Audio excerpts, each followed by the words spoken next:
Hello, adventurers! Grapple the Gravy Guardian. It's time for Roll for Sandwich, the series where I let fate decide my lunch. Let's go!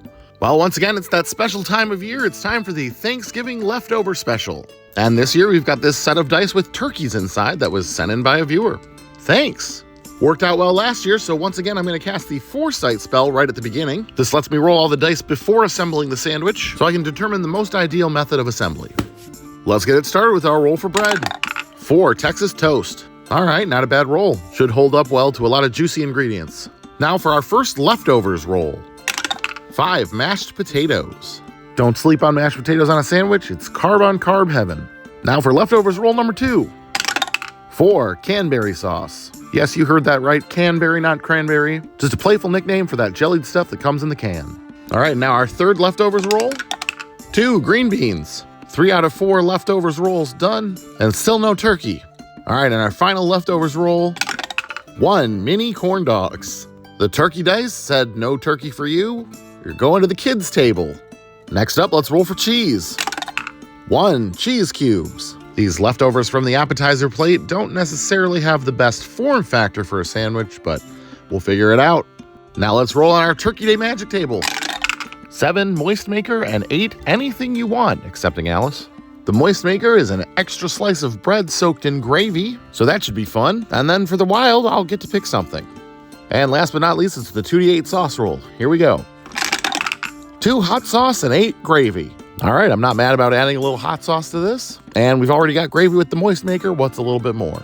All right, so we're starting things off with 3 slices of Texas toast bread. Nice thick cut white bread. We're gonna toast up 2 of those slices with our toast bread cantrip and set the other one aside for later. I think next we'll go down with our mashed potatoes to create a barrier to help this slice of bread not get soggy.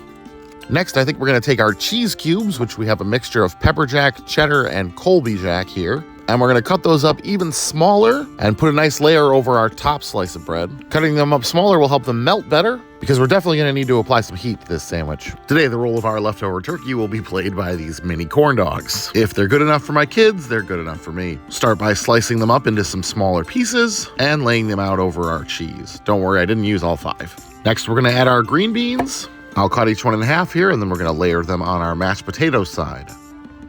Now I think it's time for our canberry sauce. Once we've got it nice and decanted, we're just gonna go ahead and take a nice slice or 2 off the top and place it right there on top of our green beans. It's the wettest ingredient so far, so I think it makes sense to put it on the mashed potato side. Speaking of wet ingredients, it's time to prepare our moist maker. I think that looks pretty good. Quick editor's note here, I realized I forgot to film adding the hot sauce, but you can see it in this clip. All right, so now we add our gravy-laden piece of Texas toast right in between our 2 halves of sandwich here, and we're gonna close our sandwich up. And then for our wild card, I'm gonna use a sandwich press. That way I get to heat the sandwich up without using a spell slot.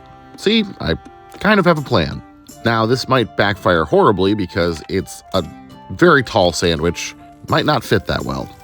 All right, well, it's several minutes later, and the sandwich is a little worse for wear looking, but it's heated up nicely. There's the toothpicks, and let's cut it in half. And let's take a look at that cross-section.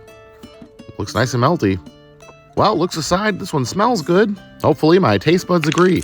Let's see if this turkeyless Thanksgiving sandwich is a true treasure or a terrible trial. Let's taste it. Oh, yeah, you know, that kind of hits. Oh, but I forgot the gravy. There was a decent amount of gravy in that moist maker, but I was supposed to add gravy as a sauce too, so we're gonna do that now. Maybe it's for the best we added it post-sandwich press, and less of it cooks off. Yeah, this is really good. The bread on the outside is nice and crispy, but that Texas toast moist maker in the middle is really holding up. Didn't dry out from the heating process. Our cheese cubes got nice and melty. It's got a really nice savory combination of flavors, and then some nice brightness and sweetness from that cranberry sauce. A nice acid and spice from the hot sauce. This one's killer. I think I'm gonna go ahead and give this one a 9.7, and I'm gonna call it Pardon My Leftovers. Thanks for hanging out with me today. I hope you have a great day, and I'll see you again next time on Roll for Sandwich.